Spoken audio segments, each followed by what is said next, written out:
listening to, I say you are listening to, you are absolutely listening to the George Espenlaub Show, coming to you live from the Funny Farm.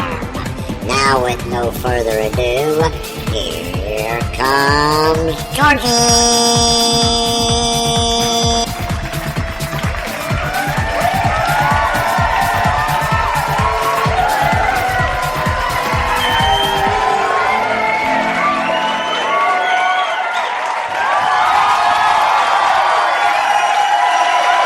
Here I come, here I come, here I come. Here I am, here I am, here I am.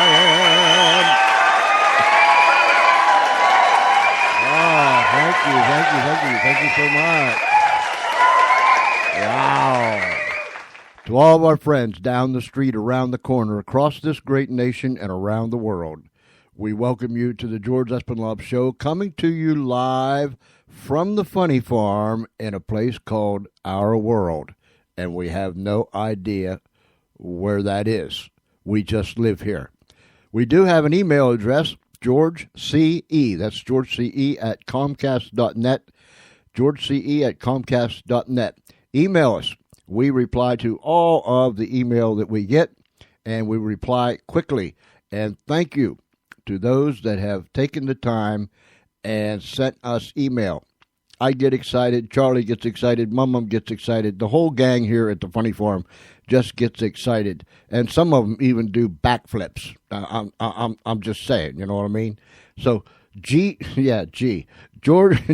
C.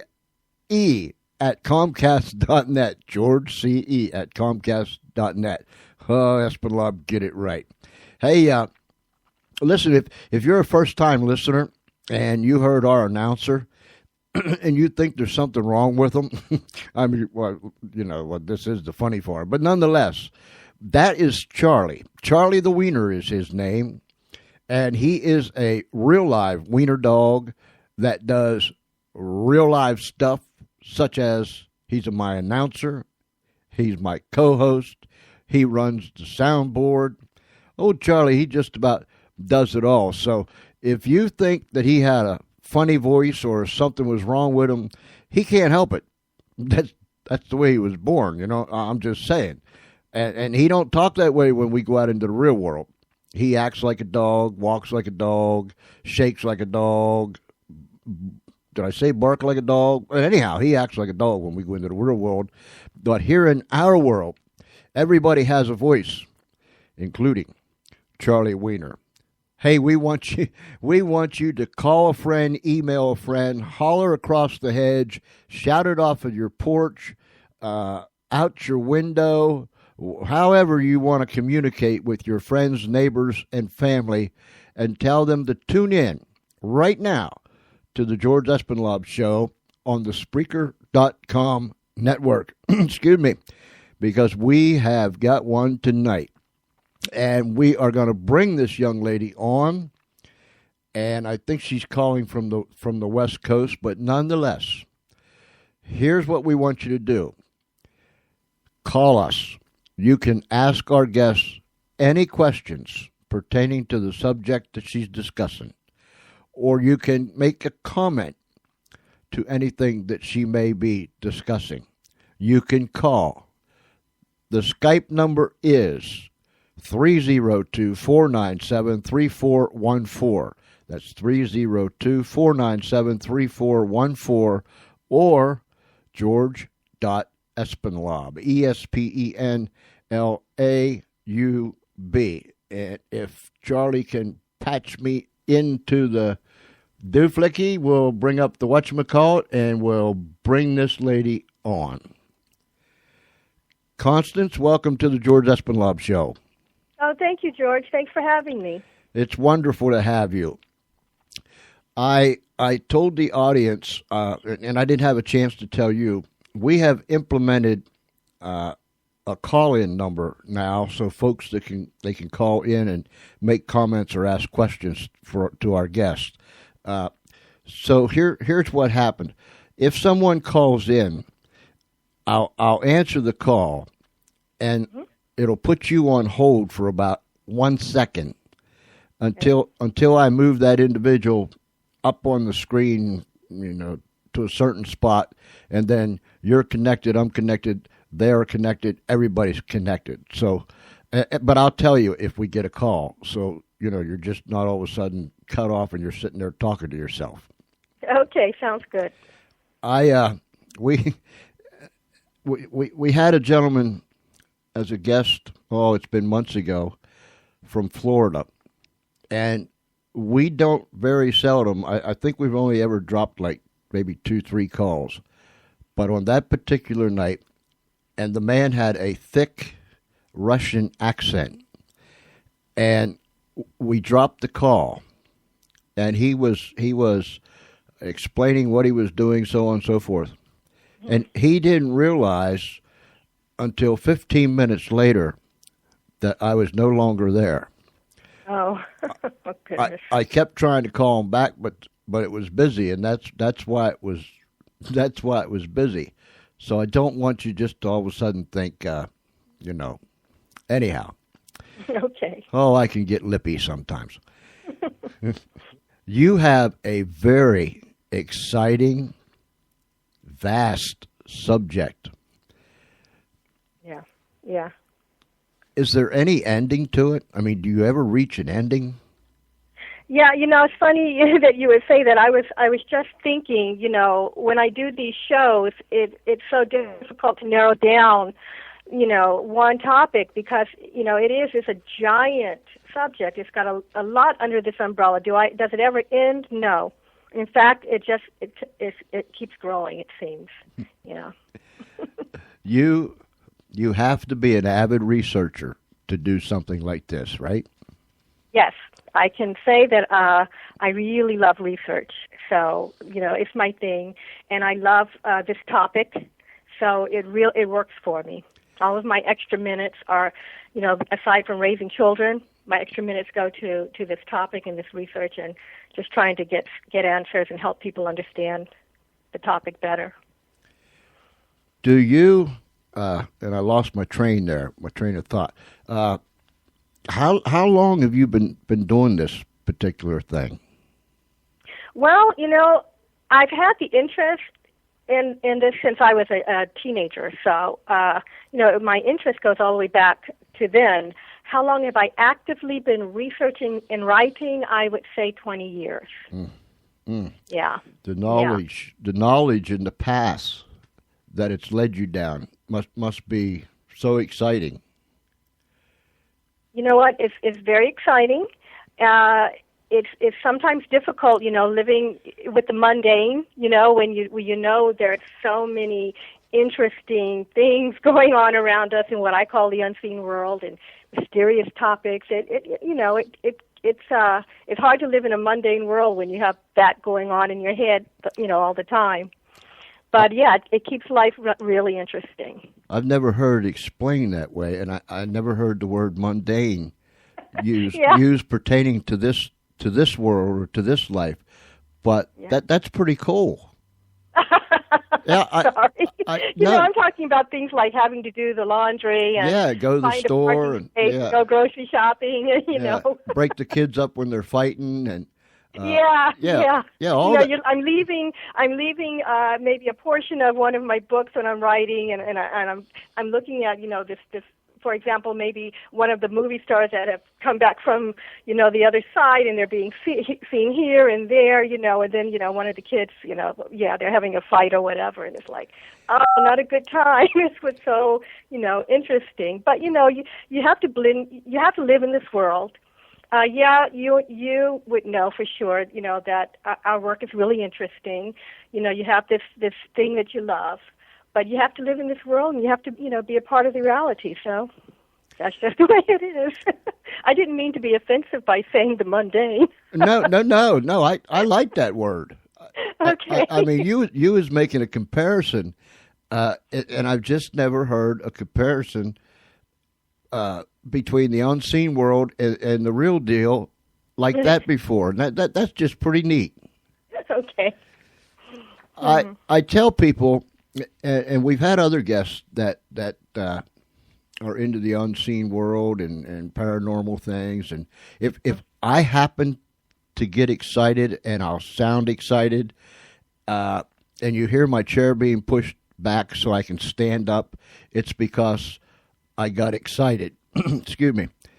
This stuff does something to me, along with everything else. But I mean, this stuff really gets me excited.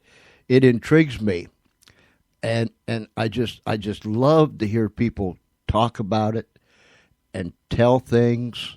I like to watch them things on Discovery Channel and all the other things that people's doing. So if you hear my chair being kicked back, you'll just know that I just got a little more excited and I cranked it up one more notch. Will that be all right? Okay, that sounds good to me. Okay.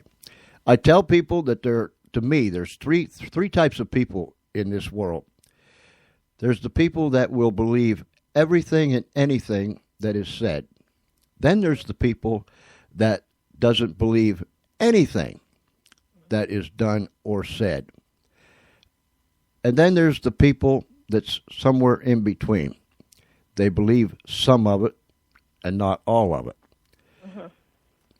And to me, I think that's the only three categories that people are in. But I learned a long time ago, when I'm talking to someone that has researched this material like you do, I never say never. Is that about right? That's correct. I've learned never to say never as well. Because I've never been there. You've never you've never said never, or you've never had a paranormal experience? I have. Now, my wife will tell you I'm abnormal, but no, I've never had a paranormal experience. So, I guess that's why it excites me, and maybe I need to be careful what I wish for. But I've always wanted one. Does that make sense, or does that really make me abnormal? No, I don't think it makes you abnormal. I think a lot of people are interested in the mysterious. I think that they're looking for excitement sometimes in life, and I think that they want to, really know if this stuff is true or not. So they'd like to somehow be a part of it. I personally do not like the word paranormal because whenever that word is out there, people think of, the Hollywood movies. Mm-hmm. And it's not all, it's not all scary and spooky and hauntings, the paranormal. And so I take issue with the word, and I use it sometimes only because, people, if I say paranormal, then they know that I'm talking about the unseen world, or they know that I'm talking about a ghost. And if I just use unseen world, they say, what is that exactly? Trying to explain that is difficult. But, I've had a number of paranormal experiences. And, being someone who has had this, then, all I could do was try to figure out what the heck's going on for my own sanity, and, to also help others who've actually approached me with their stories, to help answer their questions. Mm-hmm. For the people who have never had seen what we call a ghost or a spirit, they go, that's not true. They don't exist. Angels don't exist. They're not real. Mm-hmm. Until, it's like right in their face, like someone that I know it happened to. My daughter had a teacher who, once she found out that I was writing the encyclopedia of the unseen world, she came to me with her story. And if you don't mind, I'll share it with your audience. Sure, share it. Yeah, so she worked at a Montessori school. It was a very small school, and small community, and she said that she was working late one day in the afternoon after the kids had gone home.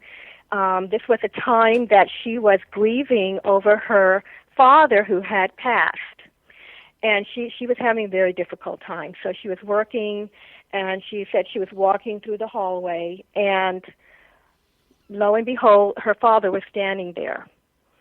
And, of course, she was shocked.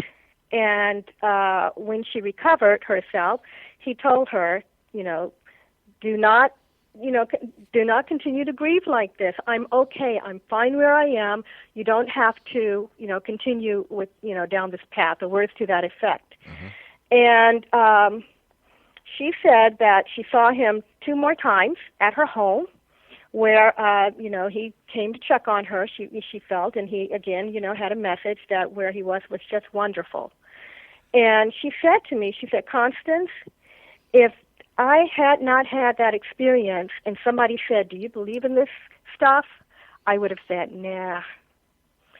So this was someone who had never had a paranormal paranormal experience with the other side or the unseen world, whose father came back to let her know that he was fine. And after speaking with her, I talked to a lot of other people who have had similar experiences. And that is one of the reasons I wanted to write this book, because a lot of times when people haven't had it, then they question themselves. They want to share it. People don't believe them. They're ridiculed. I wanted them to have a source where they could go and look up. What is a ghost? What happens, after death? What is an after-death communication? What is a deathbed vision? How do our loved ones try to contact us from the other side? Well, why did a lady I know of through a friend moved into a new house, and she saw a spirit, and she was beside herself when she saw it. And my friend came and asked me, and she was like, why is he there? Well, it turned out in this house she had just moved into, the guy had committed suicide. And for whatever reason, he was still there. And she was upset that it hadn't been disclosed to her, but she wanted to know why he would still be there. And I just felt that, working on a project like this, writing this book could help people to understand a little bit better if they haven't had the experience. There are people who have them all the time. They just seem to be more prone to them. Like myself, I've seen visions. I've had out-of-body experiences. I've seen, a person from the unseen world. I've had my father come back and try to reach me when he crossed over. So I feel like I'm one of those people that are prone to do it, or it's my purpose to find the answers. So if you haven't experienced it, it's real. Just wait your turn. That's why I would never say never. Just because I've never had one doesn't mean that it's not real. Yeah. There's a lot of things that I haven't experienced in life, and I never will, but they're still real. Ladies and gentlemen, we have Constance. I have a hard time with names. Please forgive me. Constance Victoria Briggs with us. And she has written in the Encyclopedia of the Unseen World. And you wrote about angels and God. And I mean, there's a whole bunch of stuff, right? Yeah. It's a chock full of all kinds of information for almost whatever subject you might want to look up under that umbrella of the unseen world. I also have a couple of, celebrity stories in there. I have, what happens to our pets, what happens to young children when they cross over. And it's really also a guide. Once you look up a topic, let's say you want to know what happens at death. Once you look that up and you read the paragraphs in my book, then you can also use this as a reference, guide for getting started to learn more information on a particular topic. When you research this stuff, Constance, has there been times that you've been researching a certain subject or going down a certain path, and you actually confused yourself or got confused? Does that make any sense? I'm not sure I know what you mean, George. Sometimes, and maybe it's just me, but sometimes when I'm researching something, I'll be going down a certain path, and I think I'm on the right track, and I'll hit something somewhere down that path that throws me for a loop, and I have to rethink what I'm thinking all over again. Has that ever happened to you? Well, in this, under this topic, I think that, there was one topic, and that is the subject of ghost. Mm-hmm. And that is the difference between a ghost and a person that has crossed over and returned to visit. They are two different things. And it took me a while to sort that all out. Yeah, they're not the same. When when you talk about ghost, For lack of a better word, George. pardon? For lack of a better word. I don't necessarily like that term either because people start thinking Hollywood again. Exactly. Okay, what is the proper word that you use? No, I think that's that's the universal or at least American word. I use the term, spirit or, Okay. astral body or Let- the reason, like I said, Hollywood, I think, has screwed up people's minds as to what a ghost is. They're not just these, beings that are shadowy and, floating across. Yeah, I know exactly what you're saying. Of course, they're out to draw people in to make money. Right. So let's use the term spirit. Mm-hmm. And you just said a little while ago, there's a difference between a spirit and someone that is on the other side. So I'm assuming that the spirit is stuck here or is still here, while the one that's on the other side is obviously on the other side. Am I getting it right?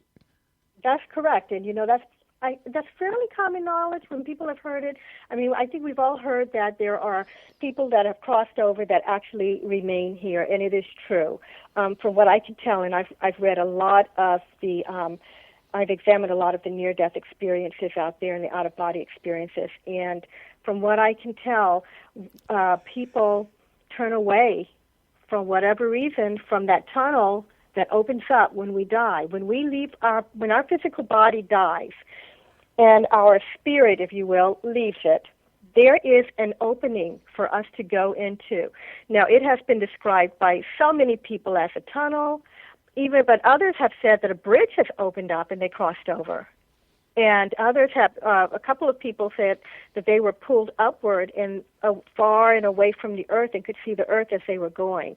But for whatever, so we have that out once we leave our body. We can return from where we originated. But some people do not want to go. First of all, they don't want to accept that they're dead, or they don't know they're dead, or they don't want to let go of their lives here, or they don't want to leave their loved ones, so they stay. They turn away from it, and they're not necessarily trapped. I don't feel that anyone is trapped. In fact, I've heard of cases where beings from the other side, beings of light, have come to retrieve these individuals, but they certainly can stay for a long time. And I'm working on a book on celebrities in the afterlife, and I tell you, there's so many of them that don't cross over right away, and I think it's because a lot of times this was just this grand life that they had, and they just don't want to let go. On the other hand, people like my father who crossed over, I believe that my dad, even though I've heard from him, I always felt that he was fine on the other side. He crossed over. I didn't hear from him for 3 months, and I wondered why I wasn't hearing from him, and he came. Mm-hmm. And he comes and he goes. And I feel that we can go and we can sort of, check in mm-hmm. and then come back and check on our loved ones later. That's someone who has not chosen to stick around for whatever reason. And again, I know I'm abnormal. I tell people I'm abnormally normal. But anyhow, for instance, I feel like I'm one of those people you were just talking about that don't want to leave. I love radio. Of course, that's obvious, but I love radio, and I think, man, when I gotta get out of here, I can't do no more radio shows. Does that make sense, or have I totally took a long walk off a short pier? No. It makes total sense to me. You're reminding me a little bit of my daughter, who doesn't want. My daughter's 11, and she never wants to cross over because they don't have beef over there. Yeah. It's like, oh gosh. But all right, for everything that I know, we do have a life on the other side, and that's why that teacher that I mentioned earlier, her father came back to let her know that he was fine. There is a whole other world. This is just one realm, one dimension that we're living in, And there are other places to be. Over there, they have, there is socializing. From what I understand, if you go back to even the ancient writings and ancient scriptures, this is not new news. Mm-hmm. There were prophets who talked about it. One of them talked about crossing over, and he called them angels in classrooms, and they were studying Earth's plants, the flora and the fauna. And he mentioned classrooms, which, tells you that they are studying. That there's work to do. And also, for people who are more in touch with the other side, some people can communicate pretty easily. We refer to them as psychics, some call them mediums, but there are people who have that sense that can, pick up the other side very well. They are being told that, yes, we're busy here. We're doing things. There's a whole other world over here once you cross over, and it's better than where you are. Now, when you cross over, and ladies and gentlemen, if you have any questions, excuse me, or comments, 302-497-3414. That's 302-497-3414, or george.espenlaub, ESPENLAUB. When someone crosses over, is there, and they're over, is there another period of time or that they're going to cross over to somewhere else? Or is there only one crossing over? There's death, and there's rebirth, and there's death, and there's rebirth.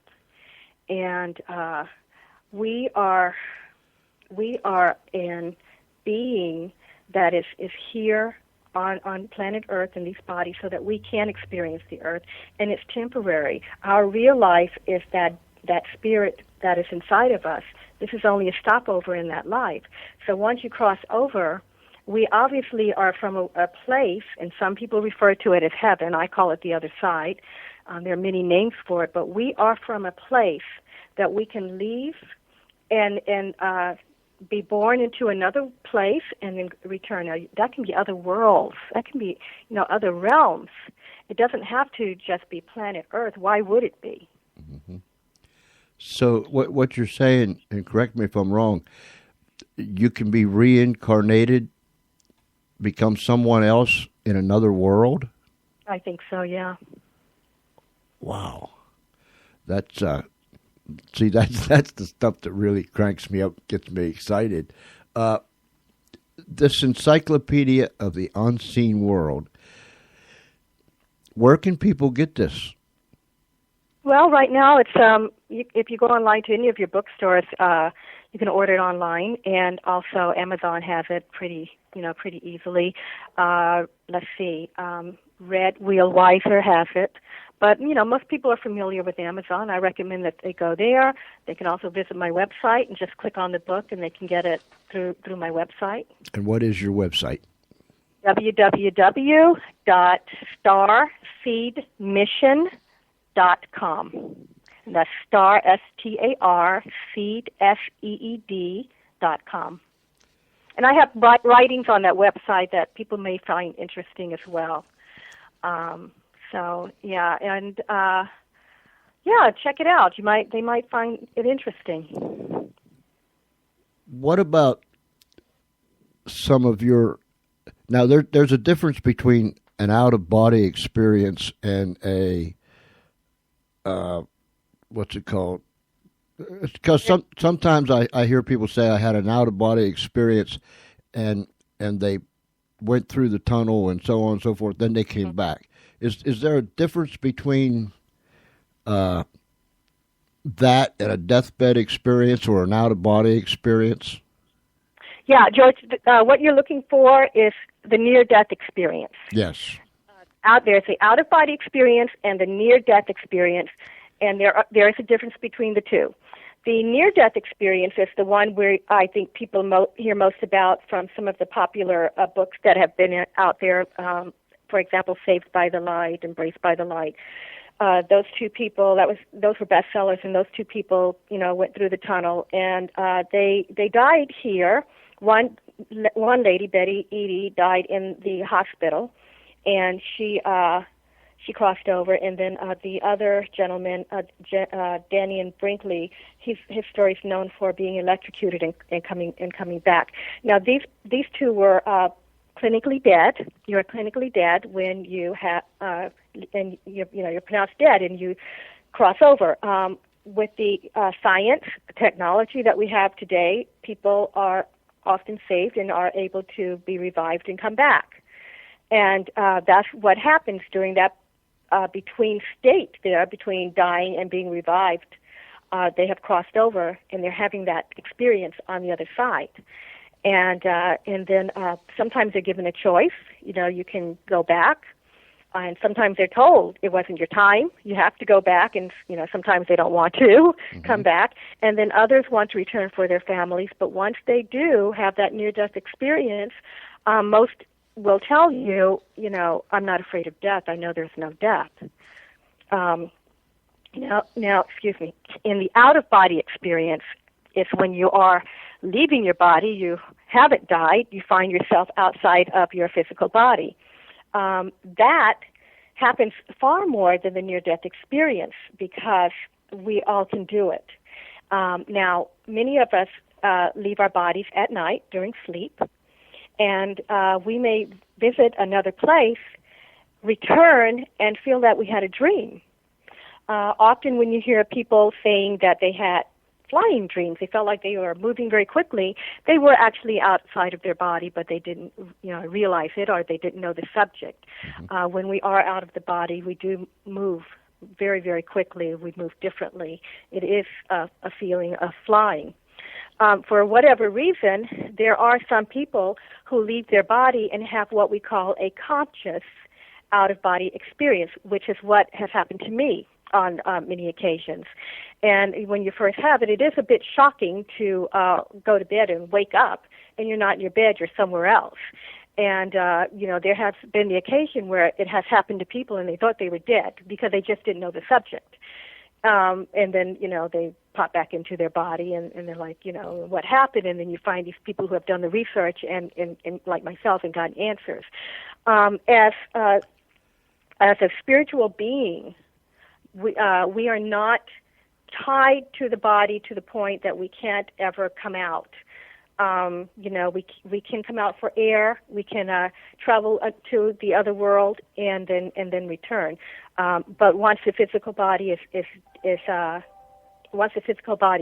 dead, then of course we're still in that realm. Mm-hmm. So I hope I answered your question.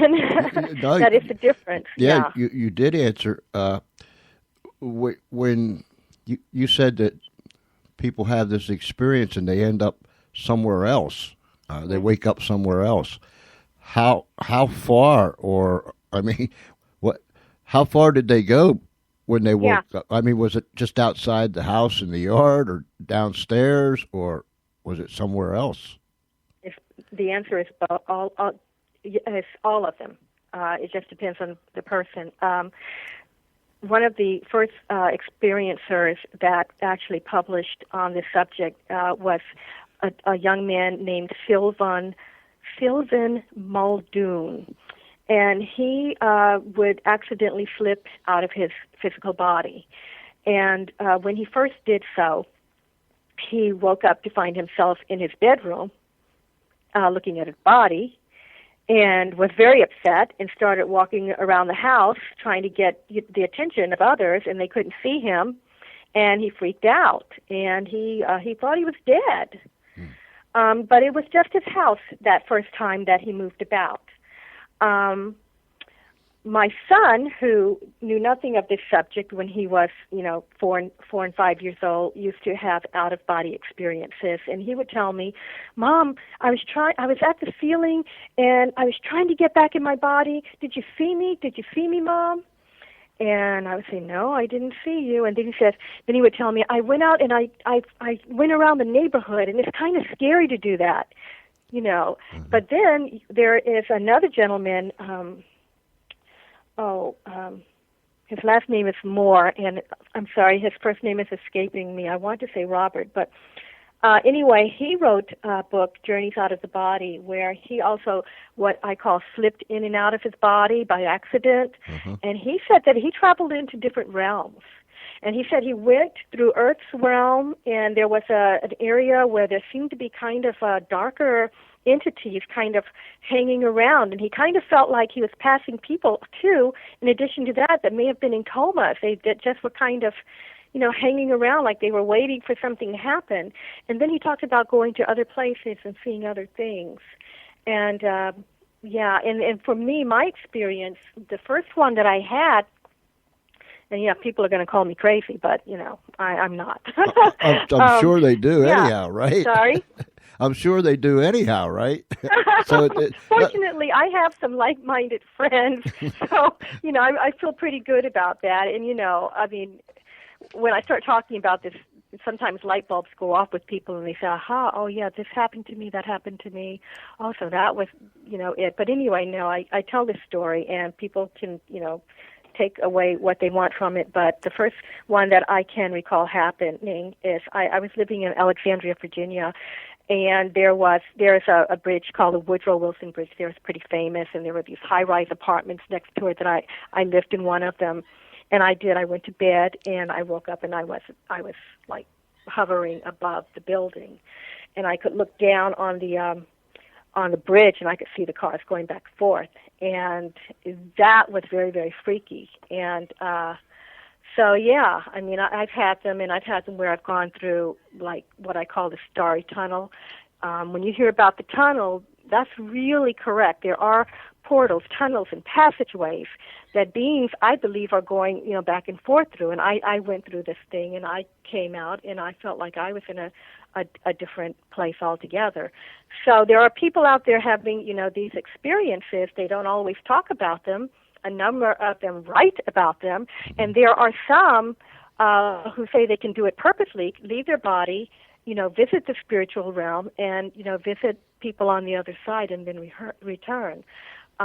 There's a gentleman, very famous gentleman. He's passed now. His name was Edgar Casey, and a lot of mainstream people may have heard this name. And mainstream being people who don't have their hands in this stuff all the time. He was someone who could cure people by going into a meditation and then leaving his body, crossing over, getting the diagnosis for what they have, and being able to come back and tell them, you need to do this to remedy this situation. He was very famous. In fact, in Virginia Beach there's a whole, complex of his writings and his experiments that people can visit and take a look at. So, it's not a new subject. It's not a new age subject that people made up. If people ever were religious and they believed what they were taught, which all of the great religions teach that we go elsewhere after death, it's just a matter of us having more information now about it than we did back then. Mm-hmm. But the Christians teach it, the Muslims teach it. All of the main religions believe in life after death, and that's actually where my God book came in. I kind of wrote about that in the Encyclopedia of God. This is not a new topic, and so the idea that we would be able to leave our body, have an out-of-body experience, near-death experience, is really not so far-fetched if you really believe that you're an eternal soul that goes to heaven after death. Two questions, Constance. You really have my curiosity stirred up. Can you have one of these experiences and not know it? And the other question is, once you do find out that you had it, can you go back and repeat the thing? I mean, or are you summoned out, or can you just come out?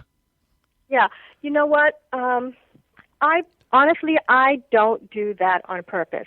I don't know how I do it. Uh-huh. There are people that I have heard about that can meditate and leave and have an out-of-body experience. There are people who are proficient at it. I'm not one of them, but I hear they're out there. The two people that I mentioned, Robert Monroe, that's his name, and Sylvan Muldoon were men who said that they slipped out of their body, so they did it accidentally as well. Mm-hmm. The difference in them is that they remembered. They had recall. A lot of times we come out and we go back in and we don't remember. So can you do it on purpose? Yeah, if you learn. There are books out there that will tell you how to, they call it astral project, how to do it. I personally don't have time to sit and study that. I have my hands in, so many other things, plus I'm raising 2 kids. So I haven't actually actively sat and practiced, and I don't have to, obviously, but you can do it. You can do it if you try, I hear. Is there a possibility that, let's use me as an example. I go to sleep, and I always tell people I have very few dreams that I know of. And if I do, they're like they're shorter than a trailer in a movie. But is it possible that when you go to sleep at night, would this happen all the time, or does it just happen some of the time? And perhaps I've been somewhere and don't know that I've been somewhere? Yes. That can happen. A lot of times if you think you had a dream and it's a very vivid dream and you can see writing that you can't read, or, you see a loved one, because our loved ones a lot, they can visit us on the astral plane. Yes, you can visit and not understand that it was a dream and it wasn't, and not recall it. Could that be where, and I'll give you an example. I was in Detroit quite often several years ago. And we were driving over a bridge, and all of a sudden, it's like it was just me, the bridge, and the water beneath us. And I know that I was there before. Is that where this stuff comes in at? Well, yes, you could. If you're asking, could you have traveled there in a out-of-body experience while sleeping? Mm-hmm. Yes, and then come back in your physical life and pass through the same place and remember you'd been there? Yes. Why not? That can happen. And that could there could also be a reason why you would visit the same place twice that you're not aware of. And that seems to happen. I hear people. It's not every day, but in my lifetime, I've heard people say, "I've been here before." They call it deja vu. Deja vu. Yeah. Mm-hmm. Yeah. Yeah, I don't have a lot of explanation for deja vu. It does happen. Everybody has their own path and their own reason for things happening. But yeah, we can definitely travel somewhere in our out of body and then travel in the physical. I've seen pictures where I could have sworn I've been there before, and I thought, God, I feel like I saw that in one of my out-of-body travels. So, yeah, I think that can happen. And so, you see, you have more and more people, once you start talking about this, and you do find maybe you did have an experience, and you start digging deep enough. See, George? Yeah. Most people, I'm sure most people are leery of telling Sam down the street, when you're talking to him out there, and just about anything and everything. They're a little leery at telling people if they've had these experiences because they look at you like you had two heads. Yep. Most people do. Mm-hmm. It's true. I think that we should be more educated on these subjects so that when something weird does happen in the house, like, there is someone coming to visit you, you're not so startled and scared and run away. Mm-hmm. When my dad crossed over, I didn't even get the message. And I have my hands in this stuff, and I still didn't get it. I was working on a book. And my computer was just doing weird things, like, it looked like the windows. I had windows. It looked like they were flashing on and off the screen. I was trying to turn it off or reset it. It wouldn't reset. I got frustrated. I'm on the phone with my husband who's in San Francisco, on a business. I'm like, you wouldn't believe what my computer's doing. Turns out, the next night, we were living in California, and there was a energy crisis going on, so all our lights were always out. And I went downstairs and turned on my lamp, went to the other room, had my 3-year-old with me, and boom, the light went out.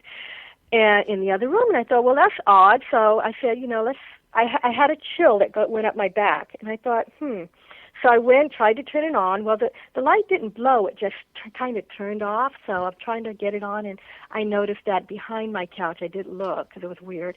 It had been yanked out of the wall, the plug.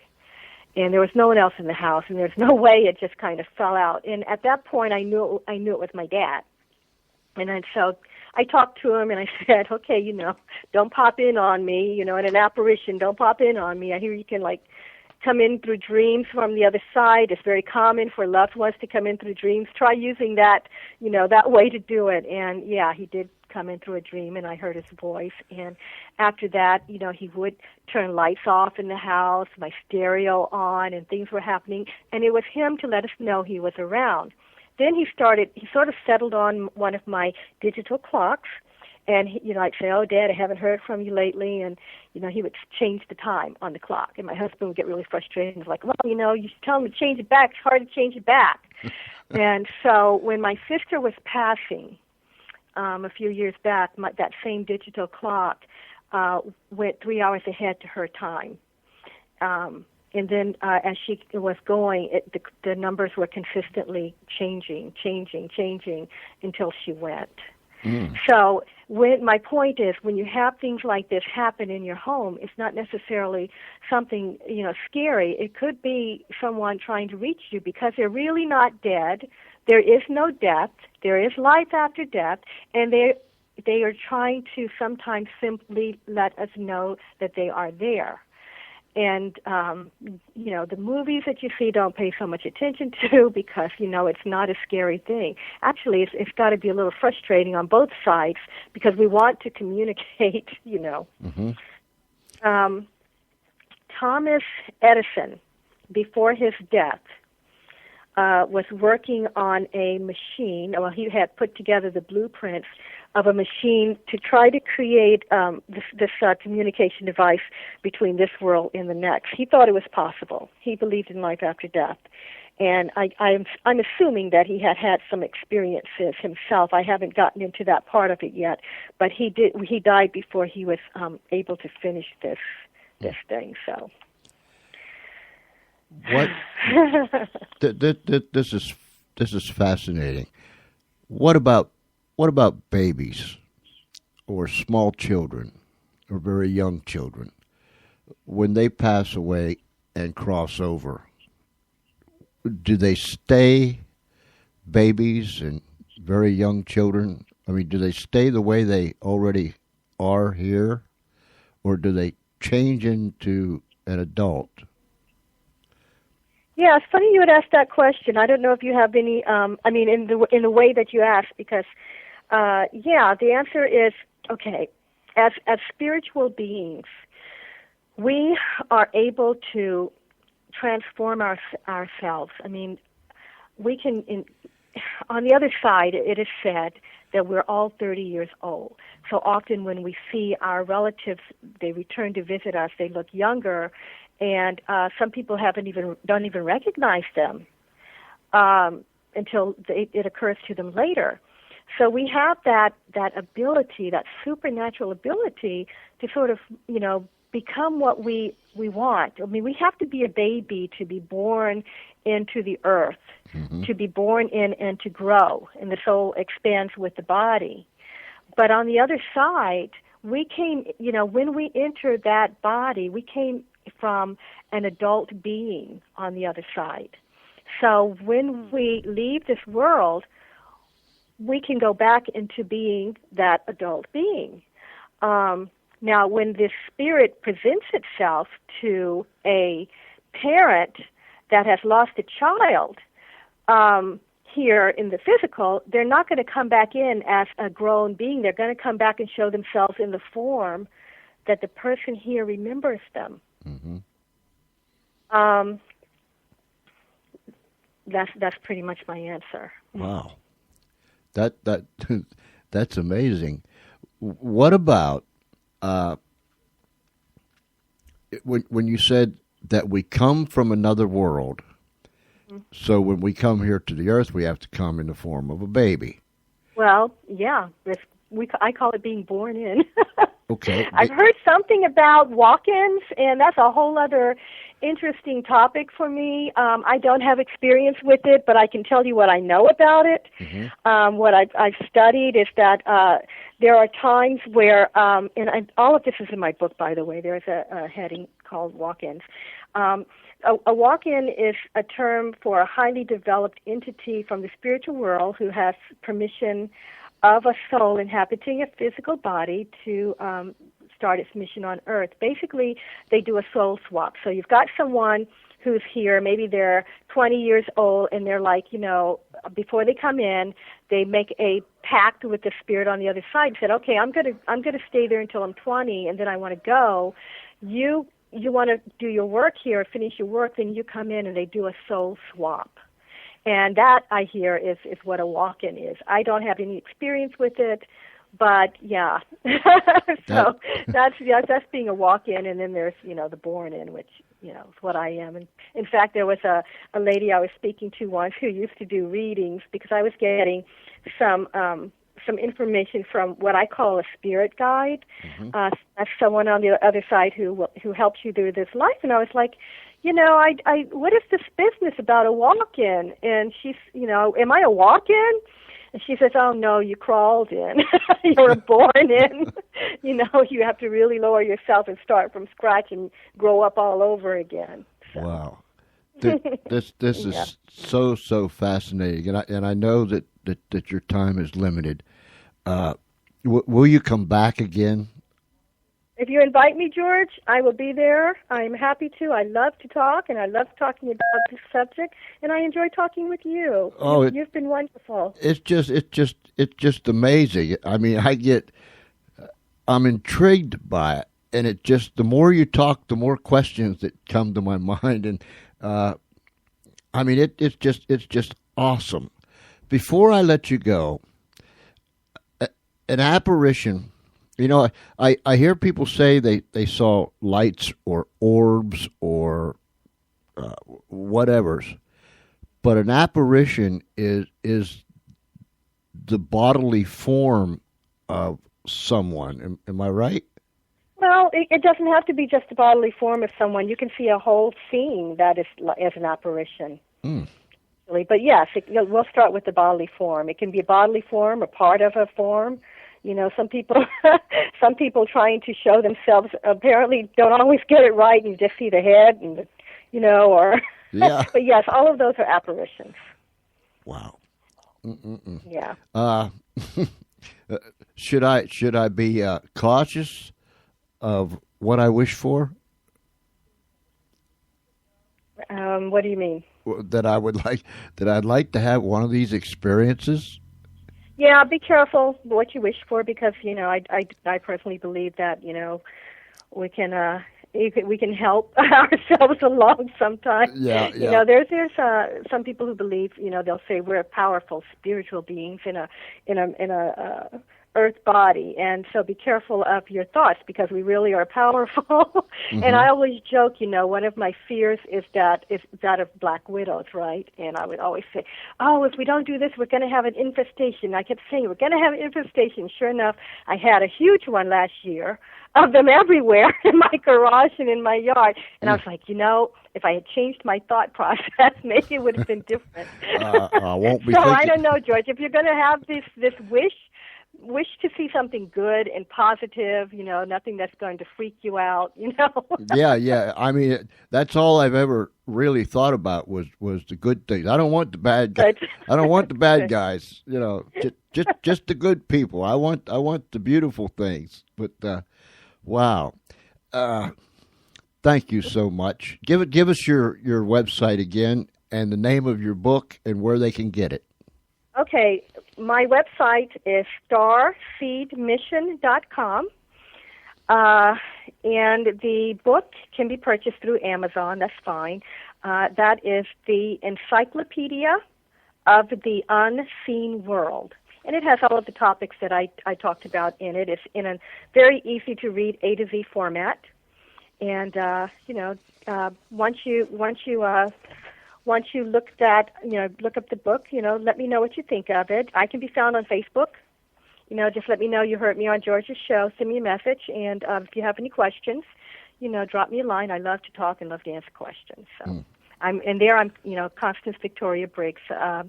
You can find me on Facebook too. I would give you my my forum to contact me directly through my website, but I have been hacked. And so my blog is down, unfortunately, because of that. So you can get me through Facebook and also on Twitter. Okay, ladies and gentlemen, Constance Victoria Briggs, delightful, and I will be inviting you back. I look forward to it, George. And thank you so very, very much. You got me all stirred up. That's all there is to it. You got me all stirred up. Right. And give my regards to the family. Thank you. Thank you, George. Thanks for having me on. Thank you, ma'am. All right. Bye now. Bye-bye. Fantabulous. Whew. My goodness gracious. All right. 302-497-3414. That's a Skype number. 302-497-3414 or george.espenlaub. ESPENLAUB. I don't know why I'm laughing. That was fantabulous. The unseen world, man. We didn't even scratch the surface. It's just and we're going to be one of those three people. We're going to believe everything we hear, nothing of what we hear, or some of what we hear. But that's just the way it is. That was fantabulous. Constance Victoria Briggs, the Encyclopedia of the Unseen World. Whew. That'll take you somewhere. And remember, be careful what you wish for. Call us, 302-497-3414 or george.espenlaub, ESPENLAUB.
Charlie, Charlie, Charlie.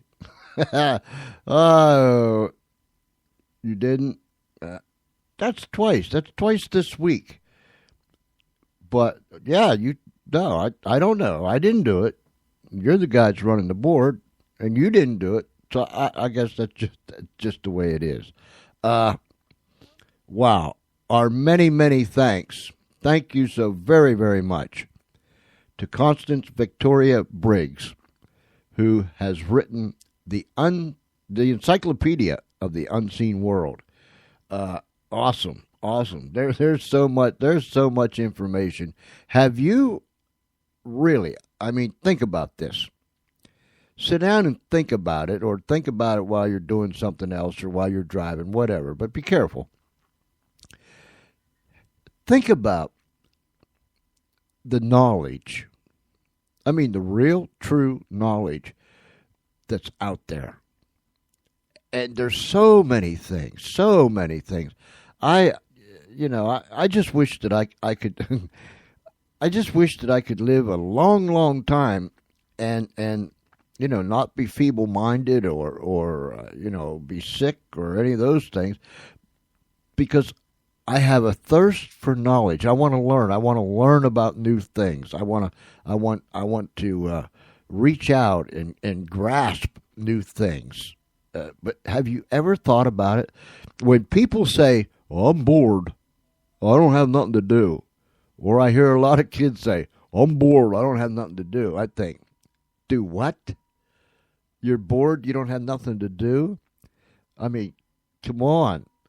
There is so much out there. Just delve into anything and learn. Read. And get that brain stirred up. Get a spark in there. And you'll see your interest all of a sudden perk up. There's knowledge. Knowledge is power. And trust me, we need people that has the real deal, true knowledge in this day and age in which we live. Corey Bryce, my buddy. Just a little warm-up jam.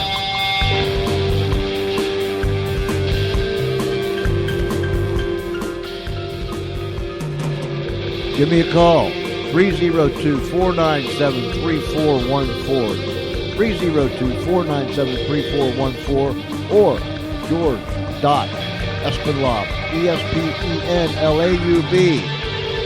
Come on, give us a ringy ding.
That is nothing but.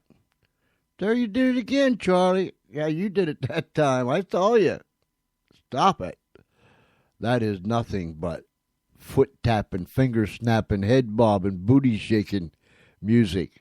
Goodness gracious sakes alive.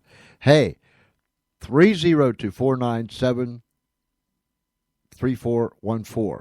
302-497-3414 or george.espenlaub, ESPENLAUB. And I know from past experience that when you implement something new, something different, people will sit back and wait for the next guy. Give us a call, 302-497-3414, and pass the word for us. Will you do that? Because one of these evenings, we're going to have a guest here or we're going to be doing a show, and people are going to be calling one right after the other. And look, we'll put you in a group, and we'll get us a group discussion going on about something. You know what I'm saying? Everybody has a story to tell. Remember that. Everybody has a story to tell. 302-497-3414 or george.espenlaub, ESPENLAUB.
That's right. Give it up for Coley Bryce.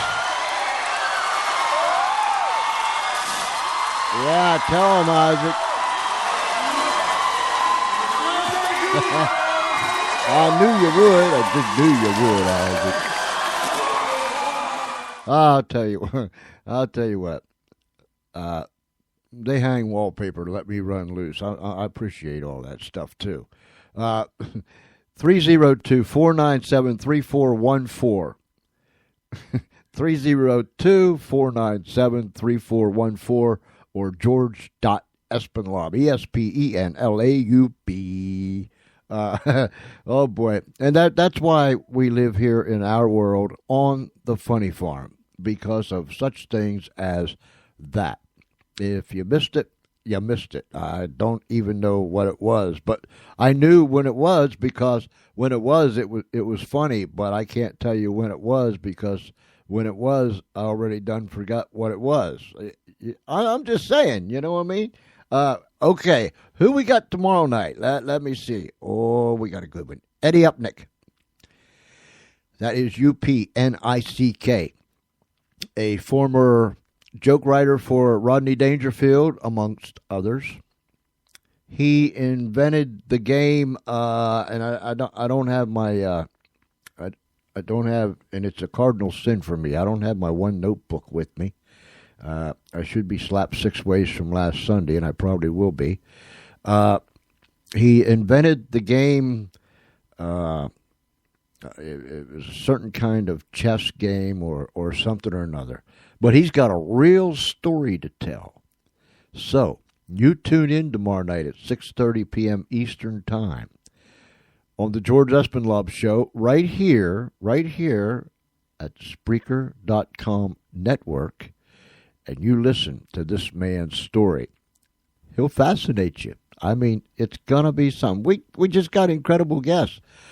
On Friday night, you know Fridays around here, they're just as squirrely as I am. I guess that's probably why.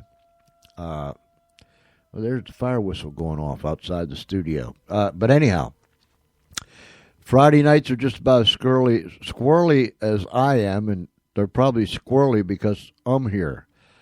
But Friday night, a man by the name of Dale Cox will be here, former CIA. And we have several former CIA people that's going to be here in the next couple of weeks.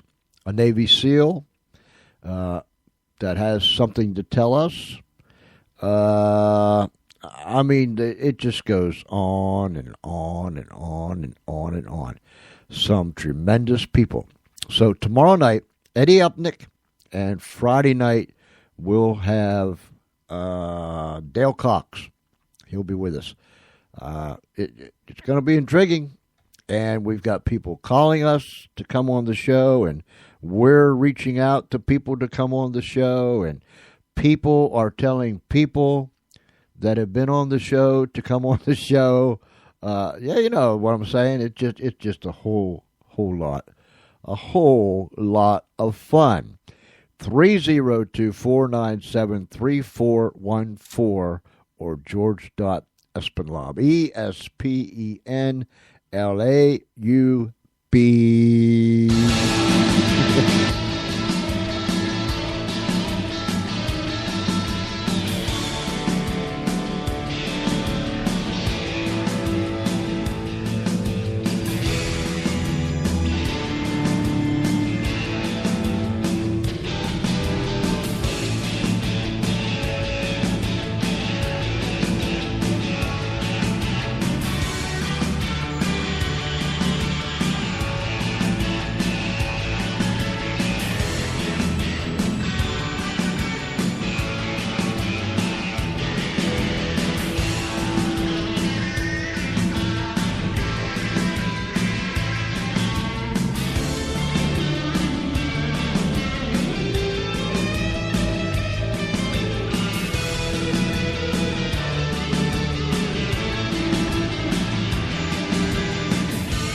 The number you have reached, 911, has been changed to a non-published number.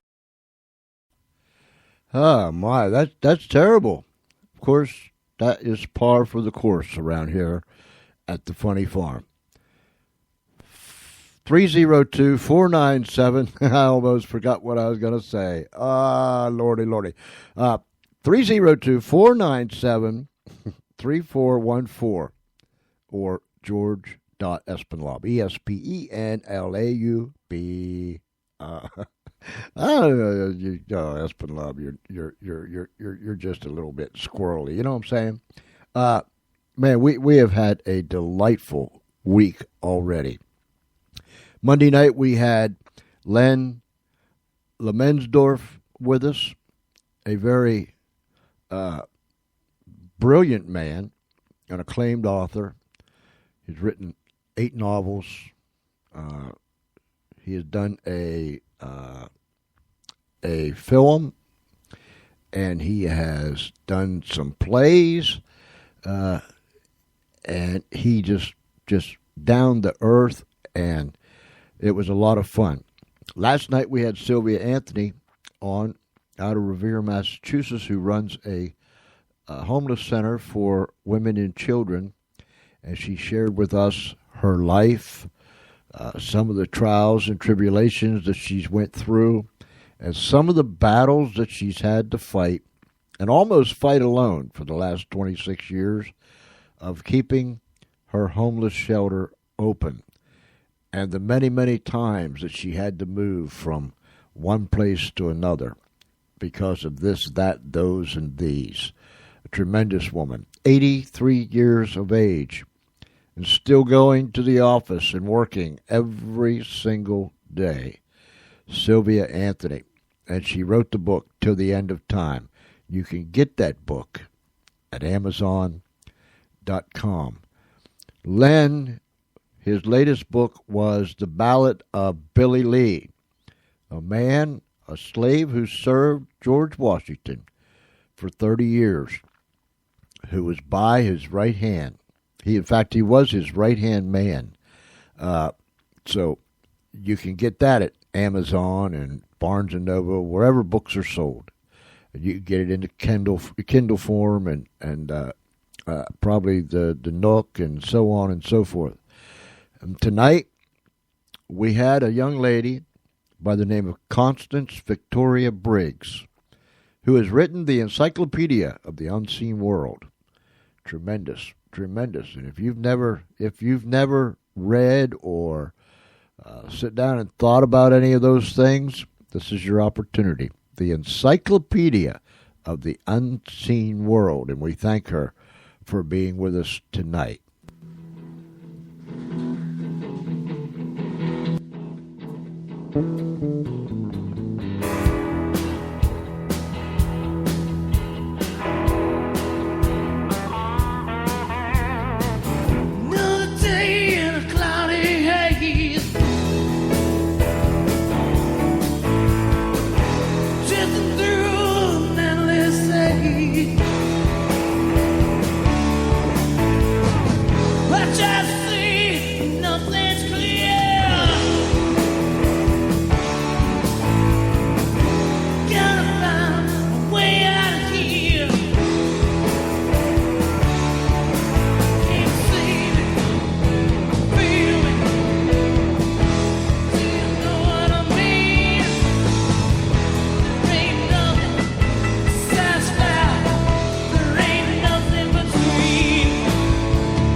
It's George.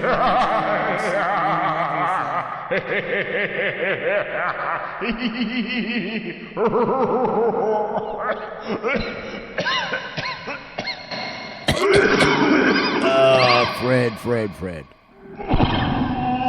Come on, old buddy.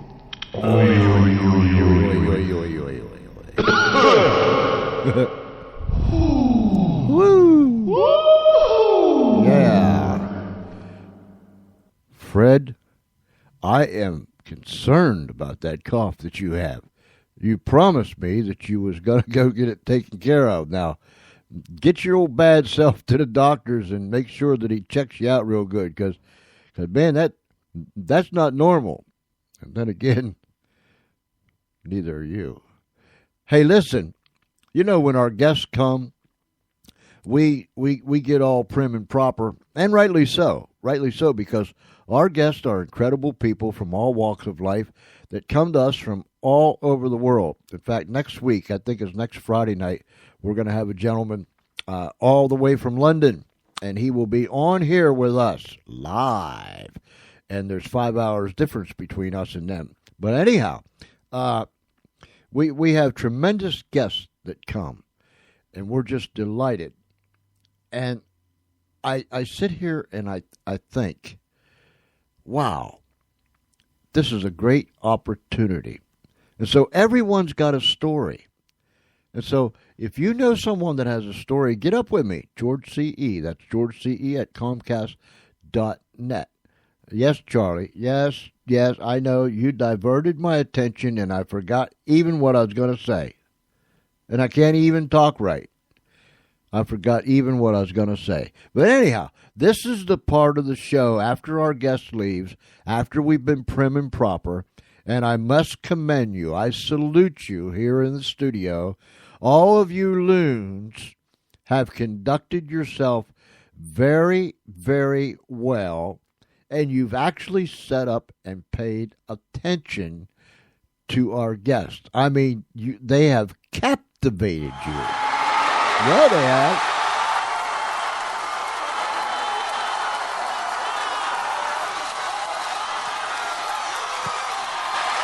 Yeah, give yourself big cheers. Big cheers for the loon. Cheer, cheer, cheer. Yippee, yippee, yippee. What I do out here? But anyhow, you know, once our guests leaves, that is the part of the show where wherever you're at home, in your automobile, sitting out in the porch, you know, because the weather is really nice. And speaking of the weather, it's been in the high 80s. I think today it was like 89.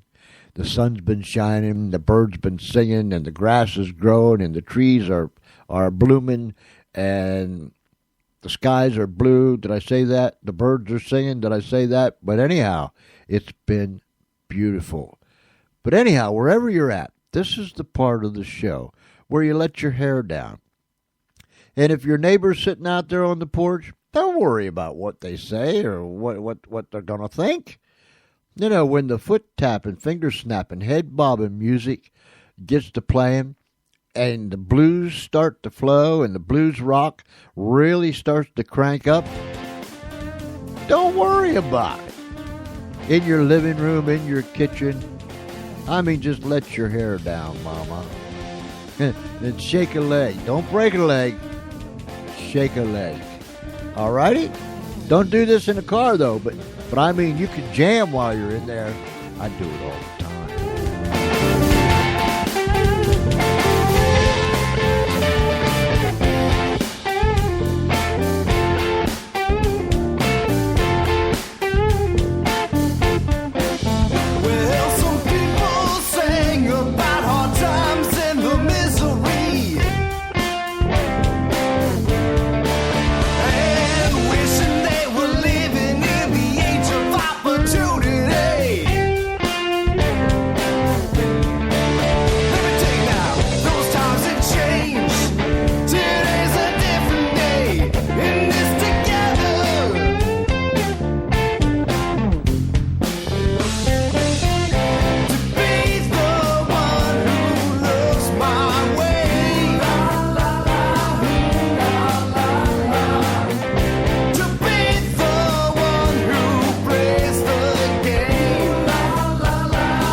All right, ladies and gentlemen, boys and girls, friends, Romans, and countrymen, and everybody else that's listening. I see the caboose coming. It's almost here. That means that another night is done.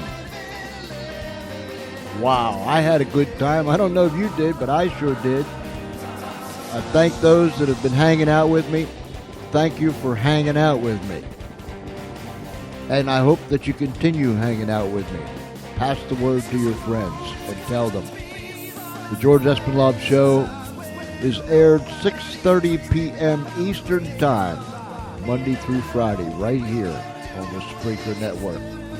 We're going to get out of here so you can just jam. I mean, get on that caboose and just jam all the way down the track till we're out of sight. Will you do that? All right. There's a whole lot of love coming to you from the Funny Farm. Remember that wherever you're at. If it's nighttime, have a good night. If it's already daytime, then you have a great, great day. But regardless of where you're at and what it is, till tomorrow night, same time, same station. 6:30 p.m. Eastern Time, right here on the Spreaker Network. This is George Espenlaub challenging you. Stay safe. Be kind one to another. And don't take no wooden nickels. Grandma used to say that. Anyhow, until tomorrow night, God bless you real good. Good night, everybody.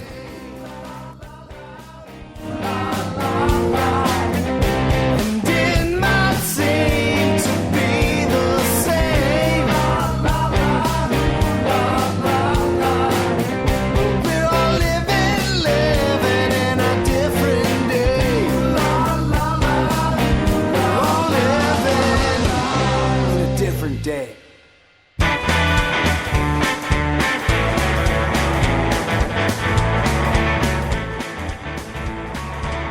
Hey, did I say goodnight? I did?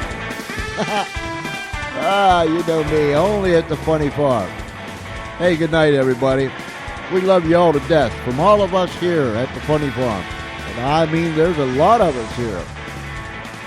We've got room for more, so come on in. What, Charlie? Oh, I did that? Okay. Good night, everybody. I'm on the caboose. We're going to boogie out of here.